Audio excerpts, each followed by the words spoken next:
편입은 이제 예전처럼 시험만 잘 본다고 해서 합격하는 전형이 아닙니다. 성실함에 대한 어필 정도는 될 수 있겠지만요, 지원한 학교, 학과에 합격해야 하는 당위성으로는 많이 부족합니다.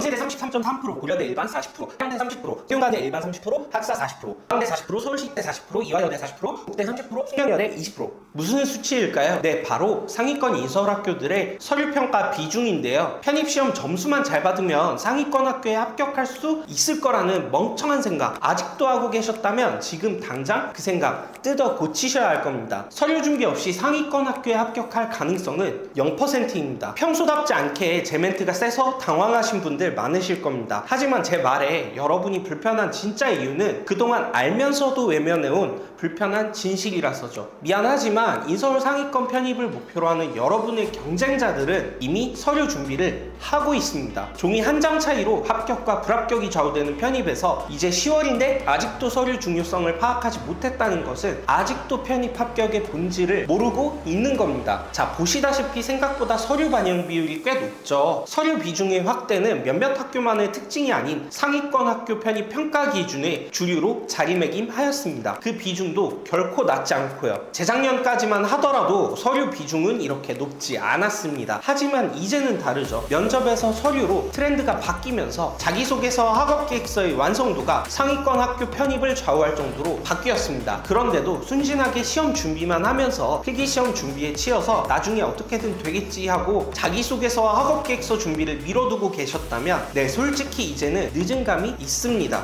아니, 지금 시작 안 하면 나중에 못해요. 기출의 파이널까지 후반부로 갈수록 시간이 없거든요. 정신 차리면 서류 제출하는 날일 겁니다. 1차 합격 후 3일 만에 써서 내는 자소서라 안 봐도 미래가 그려지지 않나요? 그래도 이 영상을 클릭했다는 것은 편입 합격이 간절하다는 뜻일 텐데요. 아무리 급하더라도 서류는 절대 대형 학원에서 준비하지 마세요. 피볼 겁니다. 서류 평가의 요점은 교수님들의 의중입니다. 수많은 학생들의 서류를 평가하는 교수님의 입장이라면 판에 박힌 뻔한 글들은 따분하게 다가오겠죠. 그래서 무조건 돋보여야만 한다는 겁니다. 교수님께서 읽어볼 만한 자기소개서, 흥미가 생기는 학업 계획서여야만 다른 학생들과의 경쟁에서 승리할 수 있습니다. 몇 천자의 글만으로 나를 전부 보여줘야 하는 자기소개서가 그 무엇보다 중요한 무기가 된다는 소리입니다. 하지만 편입 수험생의 입장에서는 필기시험 준비를 위해서 공부에 투자할 시간도 부족하기에 자기소개서 학업계획서에 투자할 시간도 여력도 없는 것이 사실입니다. 사실 대부분의 학생들이 서류 준비에 대한 걱정은 하고 있습니다만 준비하는 방법을 모르기 때문에 막막해하죠. 그래서 대부분의 학생들은 불안한 마음에 11월, 12월이 되어서야 첨삭 선생님의 이력도 실명도 공개하지 않는 검증되지 않은 곳에서 첨삭을 받습니다. 대형 편입학원이라고 다르지 않습니다. 학원 수강생들 전부를 11월, 12월 약 2달도 안 되는 짧은 시간에 모두 커버해야 해서 첨삭 선생님의 이력도 실명도 공개하지 않은 채 공장에서 찍어내는 수준 미달의 자소서를 판매합니다. 당연히 학생 개개인 상황에 대한 고려도 없고 지원 학과에 대한 정보도, 방향성 제시나 구체적으로 어떤 소스를 녹여내면 좋은가에 대한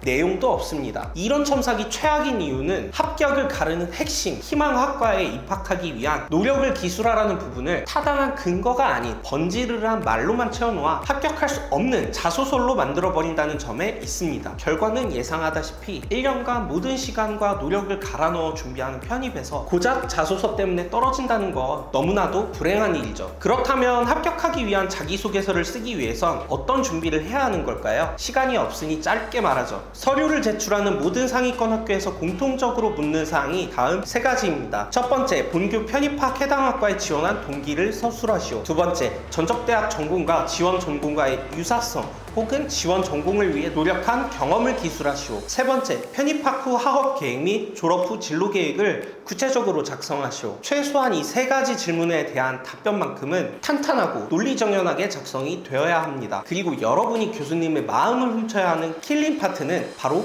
2번, 지원 전공을 위해 노력한 경험을 기술하라는 부분이죠. 그렇다면 희망 학과에 입학하기 위한 노력은 어떤 걸 말하는 걸까요? 가장 중요한 포인트는 지원 학과와 관련된 활동이어야 한다는 점입니다. 해당 학과의 전공과 직접적인 연관성이 없는 활동이라면 성실함에 대한 어필 정도는 될 수 있겠지만요, 지원한 학교, 학과에 합격해야 하는 당위성으론 많이 부족합니다. 그렇다고 공부하느라 바쁜 편준생들 대회나 인턴십 등을 병행할 시간 당연히 없겠죠. 따라서 이미 이런 이력을 만들어 둔 게 아니라면 보통 지원할 학교의 강의 수강을 통해 수강 내역을 만들어 두는 편입니다. 전국 다양한 대학 강좌들을 수강할 수 있게 나라에서 만든 KUCW나 K묵, 스타묵과 같은 사이트들이 있는데 여기서 강좌 수강을 하면 수강증 발급이 가능합니다. 하지만 여러분은 전문가가 아니기 때문에 어떤 강의를 들어야 자소서에 어필할 수 있는 근거가 되는지 전혀 알지 못하죠. 네, 이 부분은 전문가의 멘토링이 필요한 부분이긴 합니다. 아무거나 이것저것 수강해봐야 오히려 전공에 대한 이해도가 부족해 보이고 시간만 날리는 결과가 될 거거든요. 편입 공부하기도 바쁜데 시험 점수는 안 오르고 남들은 다 하는 서류 준비 나만 안 하고 뒤처져 있는 것 같아 불안한 마음 충분히 이해합니다. 하지만 괜찮아요. 아직은 늦지 않았습니다. 지금부터라도 시작하면 돼요. 자기소개서나 학업계획서가 중요하다는 건 알겠는데 어떻게 준비해야 할지 모르겠다는 분, 전문적인 곳에서 완벽한 도움을 받고 싶은 분, 정말 간절하게 편입 합격을 바라는 분들은 제 블로그에 시간상 말하지 못한 내용들도 자세하게 정리해 두었으니 참고하시면 됩니다. 그럼 다음은 블로그에서 뵙겠습니다. 시청해 주셔서 감사합니다.